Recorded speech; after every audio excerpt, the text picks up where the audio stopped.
I feel extra, extra silly. And that means it's time for the Bane and Mickey show. Yay! Hooray! Welcome Cue back, audience laughter. everyone. Thank you, Yes, thank you. We're back. Yes, thank you. We're filmed live.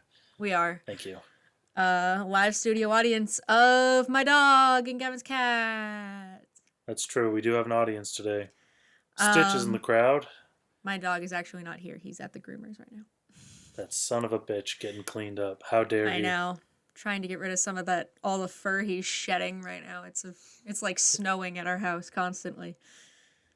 It's kind of gross. Anyways, Could be worse. yeah, You could be possessed by a demon named Pazuzu. I very well could. And you know what? I'm glad I'm not. So let's get into it. Thanks for tuning in to 101.3 BKMG The Farce, coming to you live from separate places, pre-recorded. Now presenting The Bane and Mickey Show.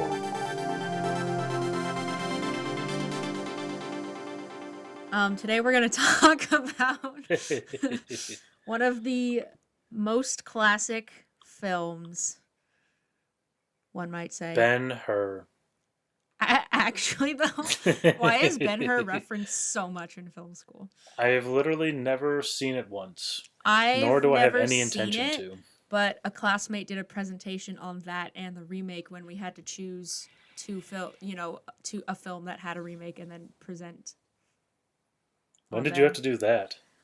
It was for history of narrative film, I think. It was before they cut it into like sectioned classes. I don't know. It was a Patrick class. Ask Patrick. Hey, Patrick. My Yeah, buddy. my my partner and I did The Parent Trap. Anyways, One of the few good remakes of a film. yes. Anyways, no. Today we're not talking about Ben-Hur. We're talking about The Exorcist. That was my demon voice. I hope Congratulations. you all It's like really threw good. your phones across the room. Why would you do that? Why would I not do that? Before we talk about demons and get into exercising some demons, we're gonna go run them around the block. Actually, get their Jumping energy jacks, out. burpees, go! Suicides, baseline, now! I saw someone But man, doing. I don't want to. I mean, if that's a way to get a demon to go away, I feel it. If I was a demon, that's how you get me to go away. No, I saw someone doing like backflip burpees. Like you do a burpee, but instead of jumping, you do a fuck? flip. Or maybe it was a front flip. I don't know. Either way, you do like a flip a flip instead of jumping. It was fucking I'm just insane. imagining starting your burpee, like standing, doing a backflip into the push-up, and then pushing up and then doing... I mean, like, yeah, that's jumping up and basically doing another it. backflip. That sounds that's terrible. basically it. Anyways, I can't Oh do my a single God. backflip, so here we are. What have I you used seen? to be able to do a front flip when I was a lot smaller and Really? less midsection heavy. I used to be able to do a flip. Way back in like high school. I mean, I could never land it. Is it okay? Does that really count? It counts. Okay. Anyways, what have you seen recently, Gavin? Well, I finished Justice League Unlimited, so I started watching Static Shock, Mhm. which has a surprising amount of relevance. Oh. And it has Goofy's son as the voice of one of the kids, Oh yeah. Jason Marsden. Mm. And then I watched all 5 Final Destination movies. I just saw that they're all on HBO, and they're definitely on my list of. Have you to ever watch. seen them before? I've seen the first 2. So. I mean, those are the good ones. Actually, the 5th one's is decent. It has a good twist in it. Uh-huh. It's kind of like Saw, where the first couple are pretty good, but then the last one sort of just puts a nice bow on the I whole mean, does thing. anything really need to have more than like 3 movies? Not really. No. The 4th one was pretty terrible. I just watched it Oof. last week, I think. It was not the best. But it does have Nick Zano in it. Hey, nice. I recently What about you? watched the A24 movie Lame. Lamb, which just came out. It's a weird, like, I honestly don't know how to describe it. Oh, well, it's based on folklore, Icelandic folklore, so I guess you could call it like a folklore tale, but it's weird, it's interesting, it's really beautiful though.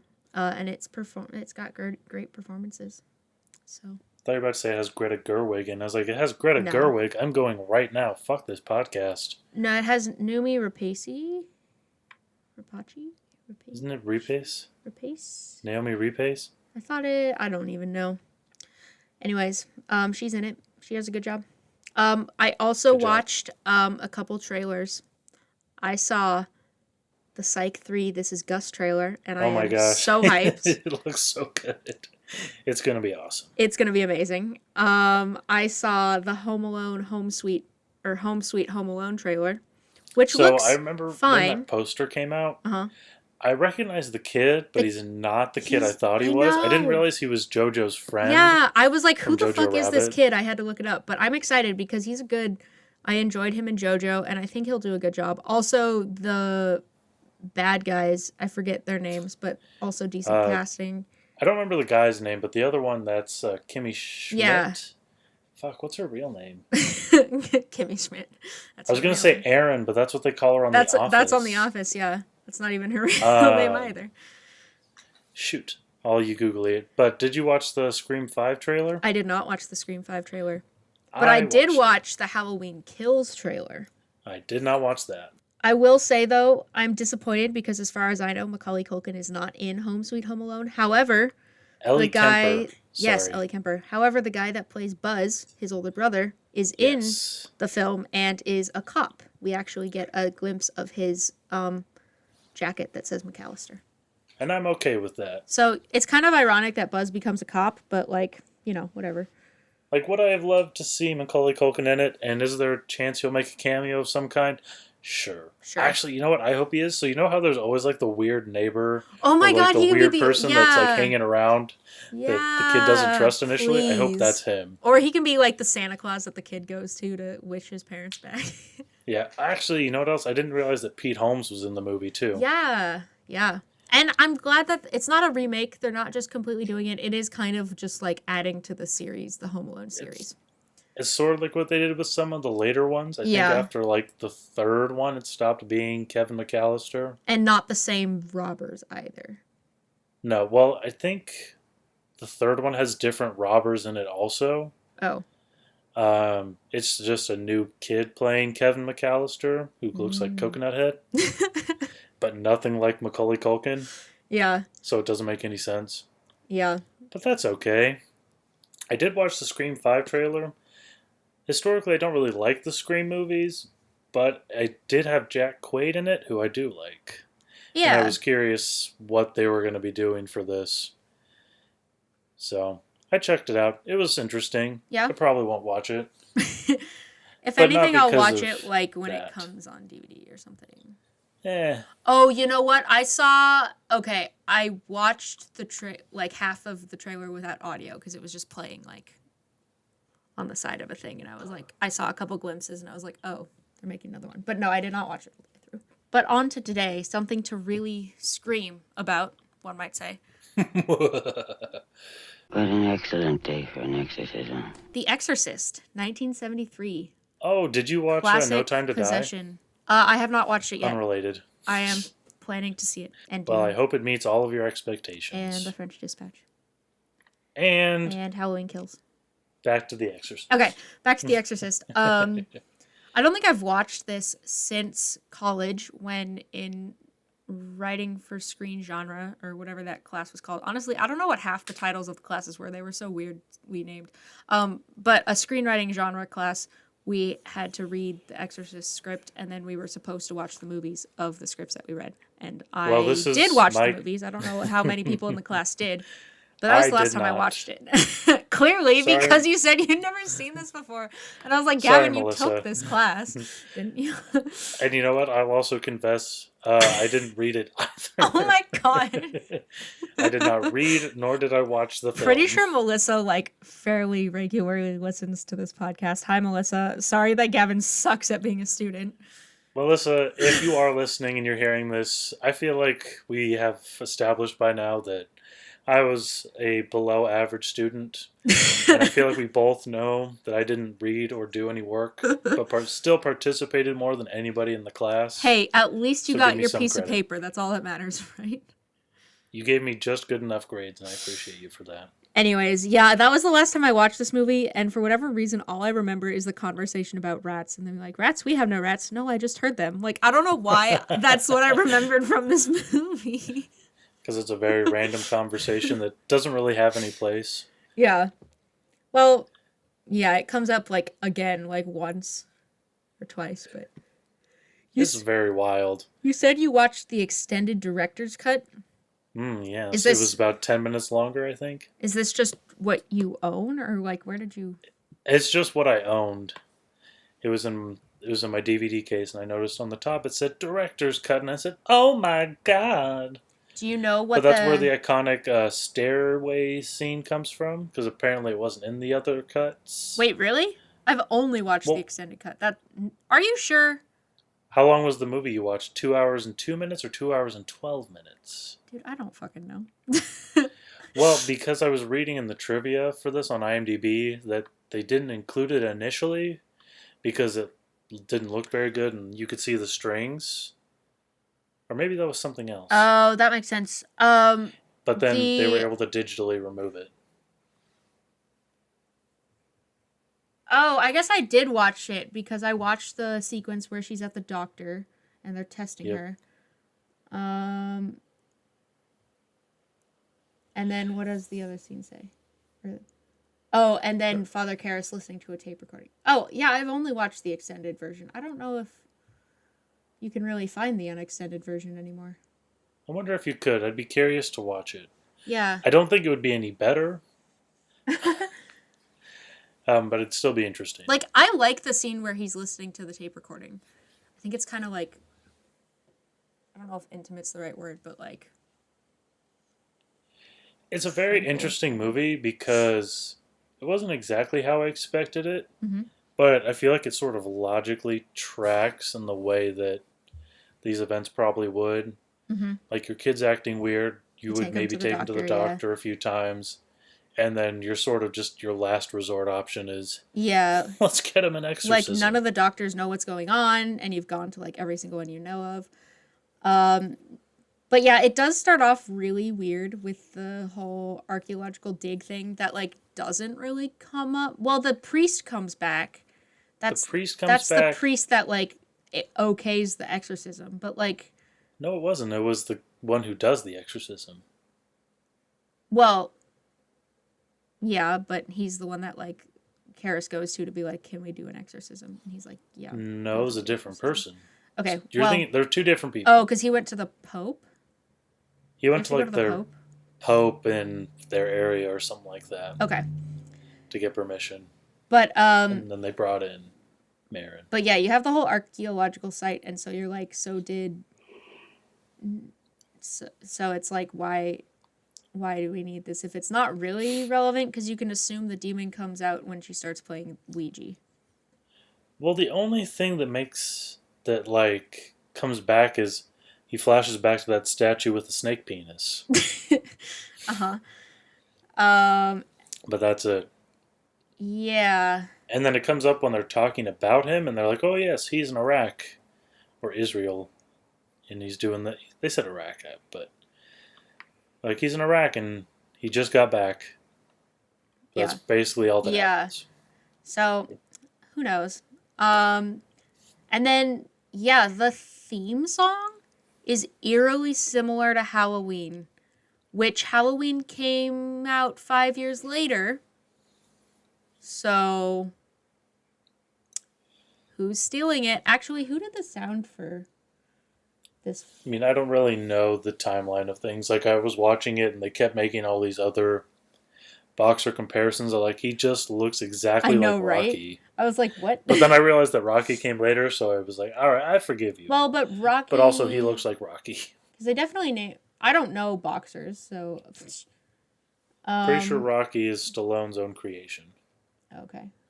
Might be inspired by other boxers, but as far as I know, he's not real. Who did the music? Your mom? Jack Nietzsche. Oh, that's I was about to say Jack music. Nicholson. Unused music. So, what? Anyways, but the music is, like, very similar. It's, like, the same kind of piano, like, I can't do the the Exorcist one because I'll just end up doing Halloween. But And then it kind of also reminded me of the Goosebumps intro. oh, for the TV show. Yeah, that was a good one. Reader beware, you're in for a scare. Yeah, so it really doesn't say who did the music, so I'm just gonna say John Carpenter. I'm not saying John Carpenter stole the music. I'm just saying John Carpenter did Halloween, so if he did do the music for this, he also owns it for Halloween. no. I'm so saying he doesn't stole the music for Halloween. Well, he just put in a key change. And that makes And calls it okay. It's like what Vanilla Ice did with Under Pressure.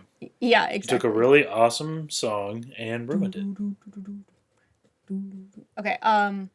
Bow, bow. I feel like this movie kind of like goes back and forth way too much at the beginning. Like it has way too much buildup, you know, and it's really long. Like you spend these really long sequences with Regan and her mother, which makes sense because it's about Regan and Regan getting possessed. But then you go onto these long sequences with Father Karras, and you're like, why are we with him for like 15 minutes? Let's get back to what the fuck is happening with Regan. And then it just switches back so suddenly, too. Yeah. I feel like there's no real transition other than like, bam, smash cut 2. But yeah, you get these... I never really understood the point of the mother being like working on a film. If it never comes up again. If it doesn't really come up. But there is that really funny part where the producer, like very clearly the producer is this scene really necessary? Just consider doing it, like, and I'm like, oh my god, this poor like that's just the producer of the Exorcist trying to. Maybe it's just so that they could do that joke later on where he's trying to get her autograph and he's like, it's for my daughter. Yeah, oh, what's like, her name? Okay, it's for me. And then at the end when they go to the movies, I'm like, what? I don't get it, but okay. That was the weirdest, most random thing. It's like, do you like movies? What? I don't know. Who's in it? Well, have you had lunch? No. Come on. Yeah, what the heck? To this random priest that you probably don't know that well. Yeah, what the heck? So this kid Regan plays with a Ouija board. Which we don't see. Which we don't see her do the initial contact. We just see her showing her mom about it. Which doesn't make any sense. Yeah. She also says her and her friend played a game outside, and I wonder if they were playing Ouija outside or if they were playing another Conjuring kind of game. I don't know. But then she's like, I have an imaginary friend. What's the friend's name? Mr. Howdy. Mr. Howdy, which is like, what? Okay. Well, I was reading the trivia, and it was supposed to be like a play on Howard, which is her dad or something like that. Oh. I think. Interesting. Or I misread that and I sound like an idiot right now. But yeah, so immediately you know shit's gonna go down because she's playing Ouija. Although I think the real reason that she gets cursed is because the mom didn't tell her to make a wish on an eyelash that she on a straight eyelash, you know, because that's just blasphemy. She just like brushes it away, that continues makes sense. on, and I'm like, that's clearly the downfall right there. You did this, mother. Yeah. You did this, mother. But yeah, it takes a really long time for the possession to really start.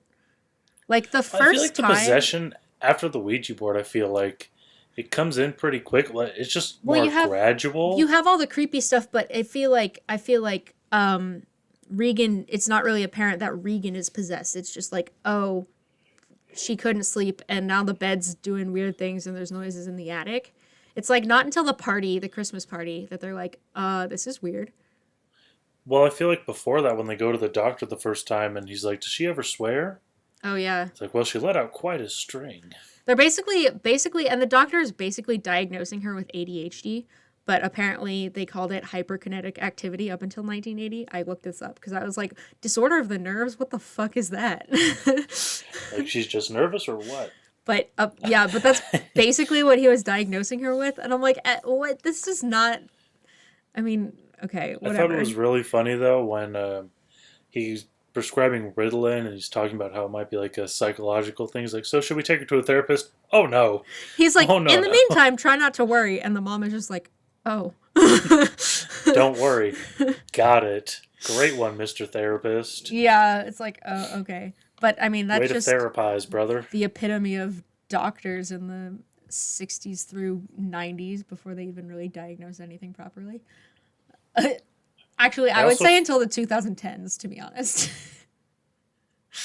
I feel like the other thing that makes the exorcism happen is also the mom's fault when she says she doesn't want to marry pizza. I just feel like she's asking for it a little bit. Yeah, like, what the heck? Do you know how old Reagan is supposed to be in this? She's like 10 or 12.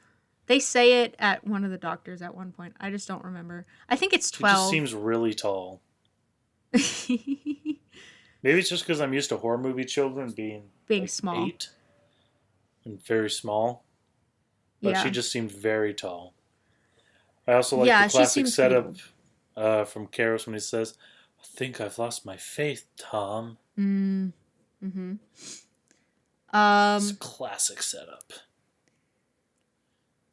Oh, so they decided to do surgery on Regan, or they say that she would need surgery, but it turns out they're just doing like an x-ray, but they have this whole weird setup where you're like, what the fuck are they doing? And like blood is squirting out of her neck while they like take her whatever. And I'm like, what the fuck is this? But apparently it's just for an x-ray. An arteriorectomy. And I'm like, this is so much An stuff. aorrectomy? But yeah. It was very strange. I don't know. But Apparently that's where the most people fainted. oh, interesting. But apparently the doctor was assuming there was something like a tumor or something in her head, and so they needed an x-ray, and then he's like, oh, but there's nothing there. Yeah, because they kept talking about like her temporal or frontal lobe being damaged. My favorite one, she's like, my daughter isn't depressed, said every parent ever of a depressed child. Well, Yeah, they're right. not depressed. It is interesting though that like, cause like, you hear about like, okay, so like, way back in, I don't know, the 1600s, and like witch hunt and whatever, and like when exorcisms were actually a thing, and like the father makes a reference to this where he's like, you'd have to go back in time because we don't do exorcisms anymore because now we have diagnoses about like psychological disorders. And it's like, yeah, it's ironic in a way that they are trying to diagnose her as having a psychological disorder when it's actually a possession, compared to when psychological disorders used to be diagnosed as possessions because people didn't know what to do with like depression and ADHD, and then you know, even more intense things like epilepsy. It is interesting, and I kind of like it that they don't immediately go to, yep, possessed. Yeah. For sure possessed. Well, and then even just having... And they just try all those tests first where it's like, we're going to try everything before we go to what it actually is, instead of just some, like, she's acting weird and then the priest comes in, she's possessed. Yeah, exactly. She has a demon inside Well, even of the her. priest at first doesn't even believe it, too. And it's like, I mean, when they're first starting, it's like very subtle in that like she's swearing and she's like acting out and doing weird things. But when the priest comes, she's like full on like dark eyes, pallid, like face. She's like throwing up, hurting herself. And then, it's interesting to have a priest that is not right away just like, oh my God, get out of her, you demon. But like, and I think this was a lot less cheesy than I was imagining it to be. Maybe just because of the terrible exorcism movies that I've seen before, where they're all just like, it's a demon? What? Like immediately thinking, yeah. So Or I like like that it was a little more logical, and there was people that are like, this is kind of bullshit. You know this is fucked up, right? Well, and even the mom at first doesn't even immediately go to to possession until someone brings it up. I don't remember who brings it up. There was one of the doctors or psychologists, like, it's more of a shock treatment. Yeah, and he's like, you should go see like a witch doctor or something. And I'm like, what? Well, she says exorcist, but then the mom says doctor or witch doctor. I was like, you don't know what a witch doctor is, you idiot. Yeah. But yeah, so then they're like, so then she goes to find the father and is like, so what if she's like trying to like beat around the bush on asking him about an exorcism. And it's like a fairly normal conversation for half of it, and then all of a sudden she's like, so what if I need an exorcism done? What do you mean, what if you need an exorcism done? Yeah. That shit just doesn't happen. Yeah, but what if it did happen? What if it needed to happen? So then the father gets involved, and he's like, well, we can't just do it. We have to go through all these steps, which is very true.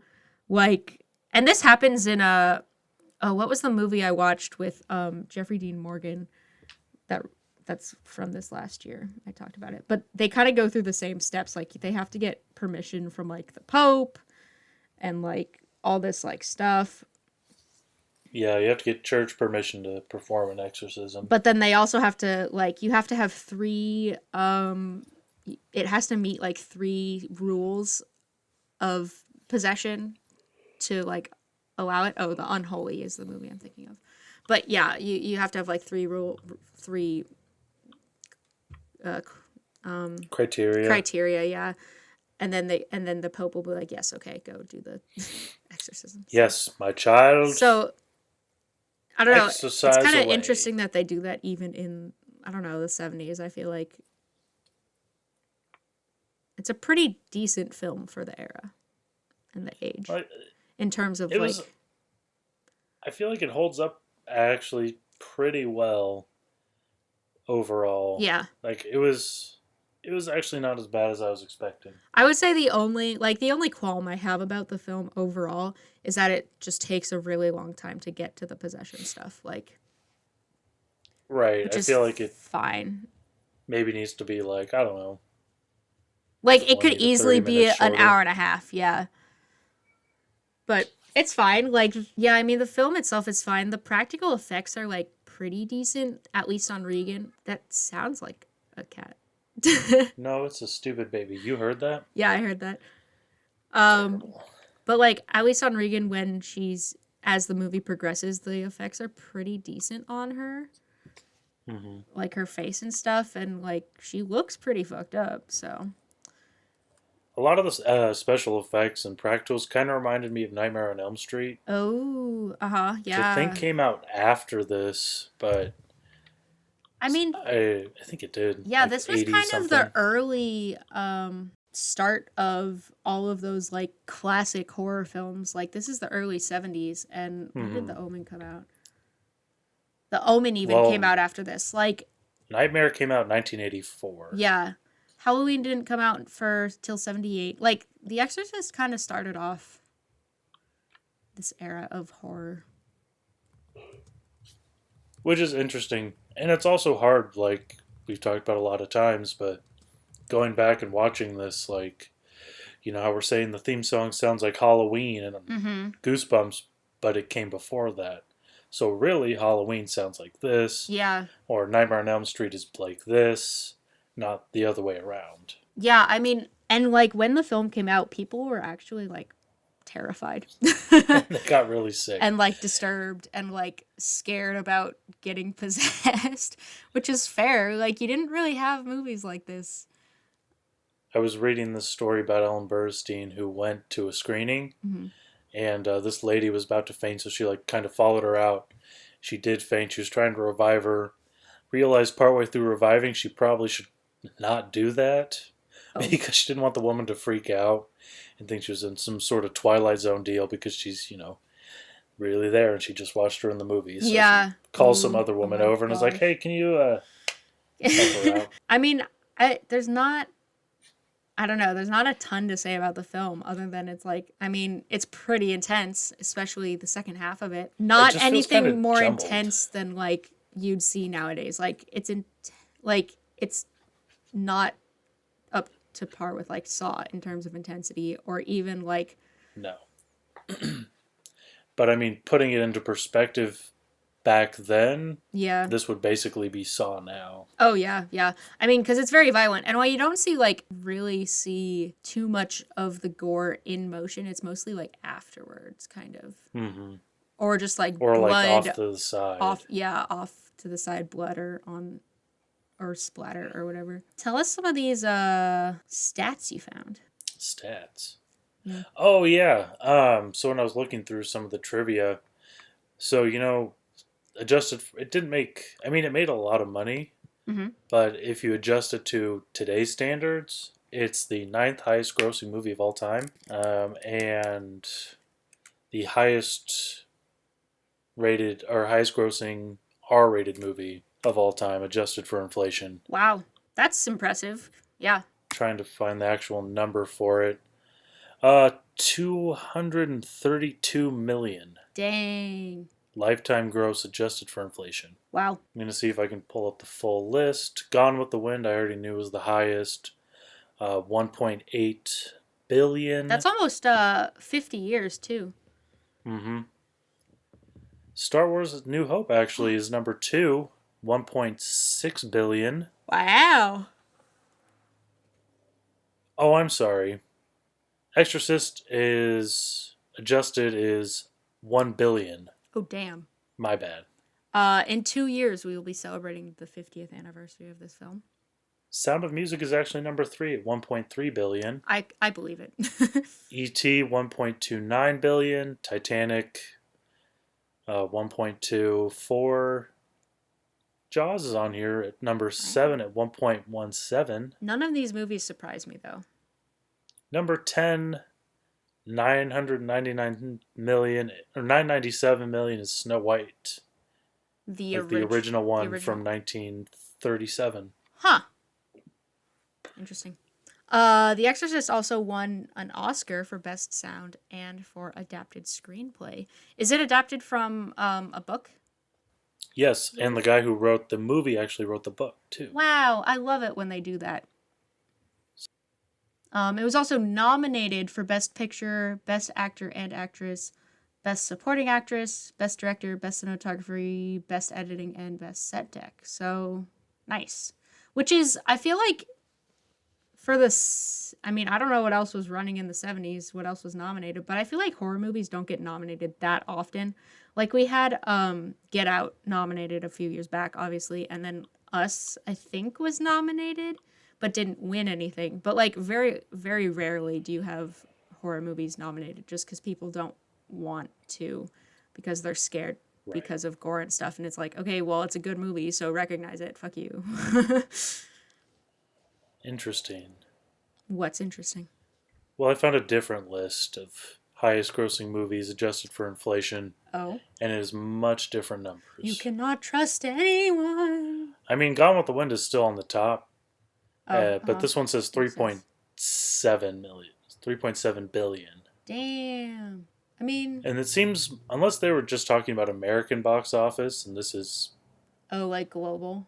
Mm-hmm. Because Endgame is on here at number 5 at 2.8. So... Huh. The, It's fine. Ellen Burstyn is who was nominated for Best Actress in a Leading Role. She played the mother, Chris McNeil.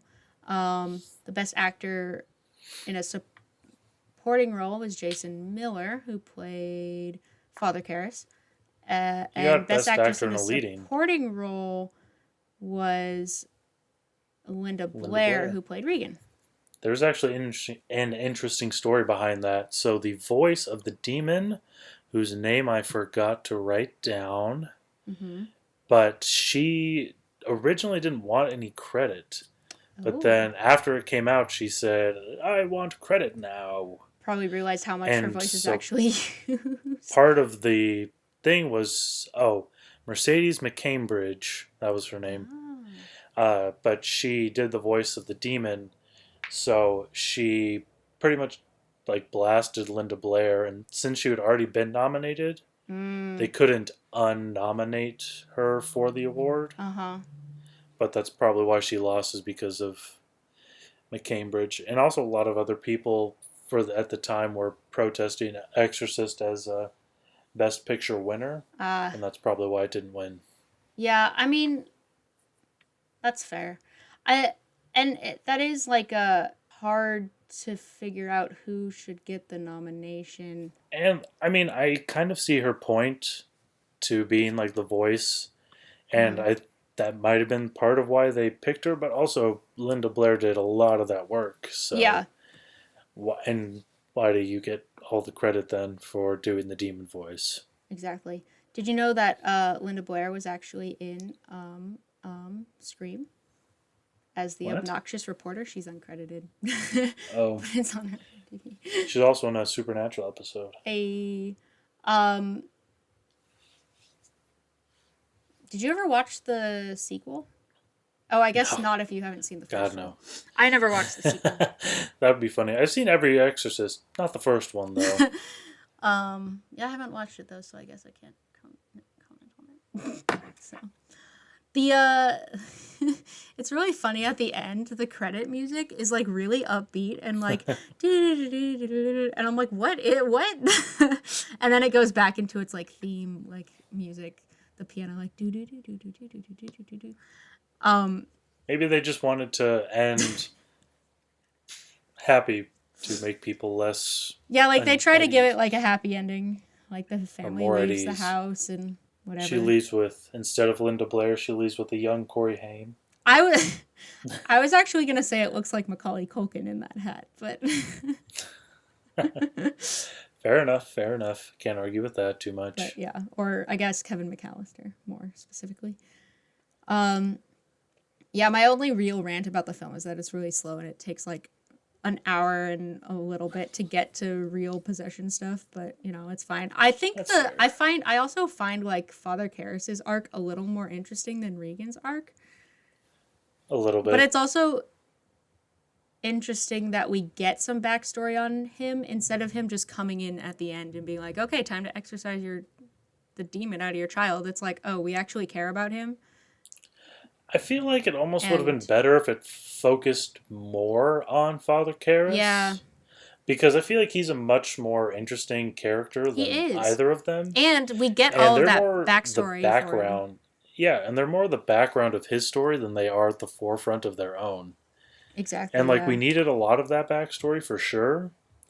But I feel like if you cut out, I don't know, like half the crap that goes on with them and focus mainly on Karras, I feel like it would still be better. Yeah. Because I feel like it ends up being about him more anyways. Yeah, especially It's the about, end like, during him- the exorcism. And his lack of faith and all this stuff. Yeah, and then you have the whole plot line with like his mother too, which ends up being rather important when you find out that, or when he finds out that Regan has no idea about that, and then he's like, wait, but how did you know? I also feel like it would have added to the intensity of Reagan as a whole and her being possessed. Because we sort of see her go through all these stages. But like if we'd met her initially, we sort of scarcely see her. And then we go to when she's like a full-on possessed demon. I feel like it would have been way scarier. Or if Karras had even just played a better part in their story, like connected more with them initially. Or something. I don't know. Yeah. Because then he just kind of shows up into their story. Although he is actually, at the beginning, he is walking past the film set. But that's like I mean, that's it. But, you know, it would have been nice to see him maybe at the film or meet them there or be at the Christmas party or something. Just be Yeah. a little more involved in their story, I guess. Yeah. Well, and then how does the Something. mom find him? Does she just look up like the closest Catholic church? No, she gets recommended him Oh. by one of the other doctors, I think. Huh. Okay. Feel like the doctors dealt with this before, but then also apparently not, because Karras is just like, we don't do possessions. Bye. Yes. You said it didn't end how you expected it to. How did you expect it to end? I mean, I expected the happy ending, but I didn't expect Karras to pull the demon in him and jump out a window and kill himself. Nor did I expect the mandate. Oh, yeah. But I was more referring to Karras jumping out the damn window. Yeah. I mean, sacrificing himself to save the girl. You could say. Save the girl. Sha-la-la-la-la. You want to know if it's still a classic? I believe it is. I would say it's a classic. Yeah. Because like we were talking about earlier, it is sort of the informative film for all these things that we see later on. Yeah. Nightmare, Halloween, Goosebumps. Well, and people reference the staircase scene a lot. People reference the heads turning around a lot and the throwing up projectile like stream of green goo vomit a lot. Which is weird when you think about the staircase one because it wasn't initially in the film. And it didn't come in until later. Yeah. But, yeah.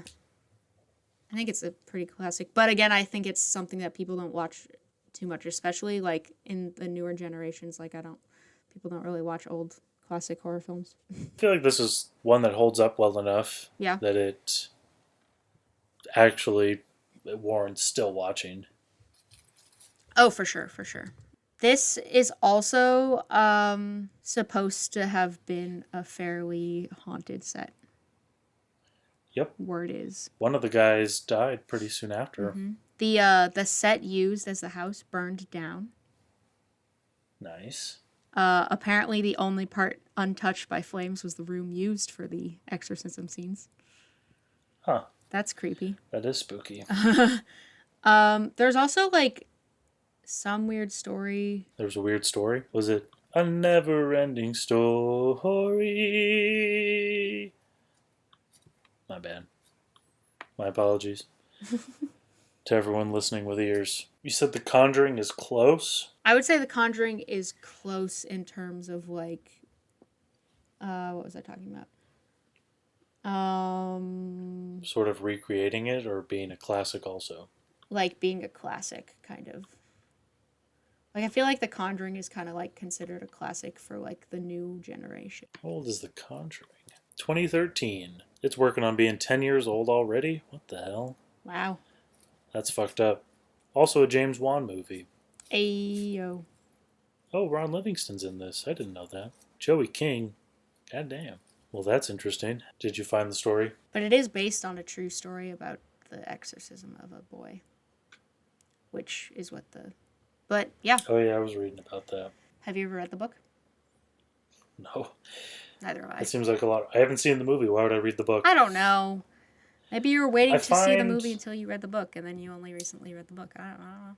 I don't You make know, up I these things. find that if I'm going to watch a movie based on a book, it's oftentimes better to watch a movie first and then read the book I like... because of all those, you know what I'm talking about. I mean, I prefer to do it the other way around, but sure. Well, yeah, so do many people, but then what happens when you're watching the movie, you don't enjoy it because you're like, that's different, that's different. That's not how I imagined that. I This mean, went differently. Yeah.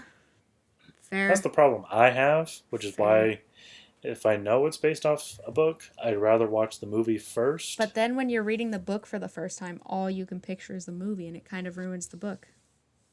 Disagree. Okay, whatever. It's okay that you're an idiot, Kendall. I forgive you. Thanks, Gavin. Yeah, I mean, I don't know. What else do we want to talk about? What else is good? What else is bad? I mean, I don't have any more final thoughts. Yeah. Other than that opening was unnecessary and it's kind of slow, but otherwise pretty good. Yeah. Especially for a near 50-year-old movie. That's true. That's true. Yeah, and it is like I don't know. Movies always like to have that weird, irrelevant opening where it's like, oh, this thing like, there's an omen, a bad omen about this thing, and like, blah blah blah, and it's like, okay, but you didn't really need to see the. I was waiting for the opening to either release the demon or end up as a callback later, which it didn't really do. The only callback is bringing that priest in. And I would say, like, even a more interesting opening would have been, like, Regan playing with the Ouija board. Right. Or something. But, nah. And then Father Karras walks by. Yeah. They did, there's, like, a TV series, but I don't think it has anything to do... I read that in 2015 they were going to reboot it. They just didn't. Ooh, there's a 2023. They're going to make another one. So in 2016, they have a TV series, but it doesn't really have to do with the same characters. And then, there's a film coming out in 2023 that's supposed to be a sequel. What? They already made a sequel. I don't know. It just says sequel to the 1973 film. That's a terrible idea. But that is interesting because Ellen Bernstein is coming back though. She's still alive? Apparently. But she's coming back as Chris. So interesting. I guess we'll have to wait a couple years. But yeah, there's like Guess so. 3 in the series. 3 or 4. So, guess we'll find out. Guess we'll wait and see. Fascinating. So Gavin, now we have options. We can do a random topic, or I have a couple relevant topics to choose from. Let's do a relevant topic time. Relevant topic. Gavin, did you have any imaginary friends growing up? No, I didn't want to be institutionalized. So, did you come up with an imaginary friend, realize that would get you knocked as crazy, and then decide to disown your imaginary friend? Is that what you're telling me? No. I just never had one. I never had any imaginary friends, and I never had any real friends either. Oof. Yeah, I don't think I really had any imaginary friends. I should ask my parents. But I think I mostly just, what would have been imaginary friends were like my stuffed animals or toys. Because they had names and stuff, and I would play with them. But I don't know if that's imaginary. That's just more like playing pretend with your toys. Yeah. Which I did all the time. So, normal. They couldn't run away from me. We were normal kids. That's why we're adults with film degrees and a podcast. Okay, you know what? We had it going for us for a second. Relevant topic time number 2, although I feel like we've answered this before, or I'm thinking of something else. Have you ever used a Ouija board? Nope, I don't want any demons in my house, but thanks. Would you ever use a Ouija board? Nope, I don't want demons in my house, thanks. I have What about not you? used a Ouija board, but I would like to use a Ouija board. And I have a couple friends who also would like to, and a friend who's done it multiple times and was going to guide us through it. But also, I don't want to just go buy like a Walmart Ouija board. I would love like a classic like Ouija board that you find at like an estate sale or something, you know? What you gotta do is go to an antique store, go to the oldest, dustiest corner, and look for a Ouija board. Oh, yeah, that's the way to find it. And then that's how every horror movie starts. But you know what? Or what you do is buy one of those Walmart Ouija boards, put it in your attic for like 30 years. Bury it in the ground then like come- Jumanji. And then come back and be like, ah, yes, my old Ouija board. Dust it Even off, though pull the it's been cobwebs 30 off. years, It's never so you're like opened. It's 50. still in the plastic. Like, yeah. No, you had to take it out and put it in like a crappy cardboard box that has water damage. I kind of want to actually buy a board and leave it out in a house for 50 years, give it to my heirs, you know, in my will, and they have to pull out this like dusty, spiderwebby, water damaged, rat bitten cardboard box. You just gotta put it in like a trunk or something. Be like, don't open my box Don't when open I die. the trunk. I rig the trunk so that it rattles like those haunted houses. I actually knew someone who had like a dog crate that they built Yes. that would shake and do. Yes, they used to have one of those at Display and Costume outside every Halloween. R.I.P. Display and Costume. They just closed down. But Spirit Halloween has one now though that you can buy. yeah, but Spirit Halloween, it's fine. It's not as good. It's fine. I'll rig a bunch of stuff in my house when I'm like old and like 70 or 80, and everyone's just gonna be like, this place is fucking haunted, and I'll be like, no, I was a set designer and a props artisan. Like, I just built that shit for fun. Or you just have to. Hopefully, you'll be senile and you'll forget, and you'll be like, ah, yes, haunted. Forget how it works. I'm like, my trunk is moving. No, you just built that yourself for a movie. Oh yes, I Even remember better. now. You rig up your own house, get amnesia, forget, and then think you live in a haunted house. Amazing. But you just set it up. Amazing. There's a script. Start writing it. We call it. Actually, Claimed. that's the short film right there. A set designer gets knocked unconscious in their haunted house set, forgetting they It's rigged it amnesia. up, Oh my and god. has to go through and try and survive the night from demons. But it's actually just their own set design that they Sad. forgot about. Oh my god. And then it comes to the morning, and the director comes in and is like, what the fuck are you doing here? What You know happened you're not to the getting set? paid, right? I burned it down. Burned There it was down. a You demon. built it. You built it. Oh, shit. Yeah, huh? You know what? Artists don't like their own work. So, What can I say? I am an artiste. artiste. All right. Well, I think that's a good place as any to end it. Don't let yourself get possessed. If you do, call a priest to get yourself exorcised. Get that holy water. Spray it on the vampires. Be Don't careful exercise this unless necessary. Halloween season. You never know what's out there. And make sure you like, follow, rate, and share. Let us know how we're doing. And if you liked this episode, share it with a friend. Be sure to check us out on Spotify, Apple Podcasts, anywhere you get your podcasts, or go to BaneandMickeyShow.buzzsprout.com You'll find all of our episodes there. You can go to Buzzsprout on desktop or on mobile. You can also find us on Instagram at BaneandMickey_podcast for weekly updates, little fun film news on our story, and nerdy memes and stuff. We also have a Twitter now. Go to Twitter at BaneandMickey to get some more tweets and stuff if that's your kind of jam. And you can let us know how we're doing there on Instagram, on reviews, anything. Do it. Please. All right. Have a good week, y'all. Stay spooky. Bye. That the power of Christ